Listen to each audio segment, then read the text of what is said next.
প্রত্যেকটা সিজনের শুরুতেই আমরা প্রথমত যে ম্যাচটির জন্য মুখিয়ে থাকি সেই ম্যাচটি হলো উয়েফা সুপার কাপ। আর আজ সেই উয়েফা সুপার কাপের আসরে মুখোমুখি হচ্ছে ফরাসি জায়ান্ট পিএসজি এবং প্রিমিয়ার লিগ যোদ্ধা অ্যাস্টন ভিলা।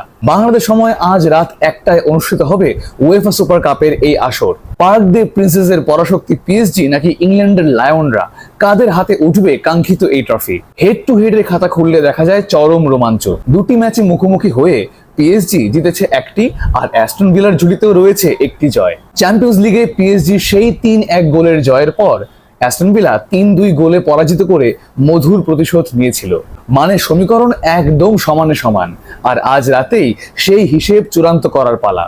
আমাদের প্রেডিকশন, পিএসজির বর্তমানের এই দারুণ ফর্ম আর দুর্দান্ত আক্রমণ ভাগের সামনে শেষ পর্যন্ত টিকতে পারবে না অ্যাস্টন ভিলা। দুর্দান্ত গতি আর নান্দনিক ফুটবল দিয়ে প্রতিপক্ষকে একবারে গুড়িয়ে দিয়ে 2-1 গোলের জয়ের মাধ্যমে উয়েফা সুপার কাপ নিজেদের করে নেবে পিএসজি, এই ধারণাই রয়েছে আমাদের। আপনাদের মতে আজ রাতে ইউরোপের সুপার কিংস কে হচ্ছে, পিএসজি নাকি অ্যাস্টন ভিলা? কমেন্টে জানান আপনাদের মতামত।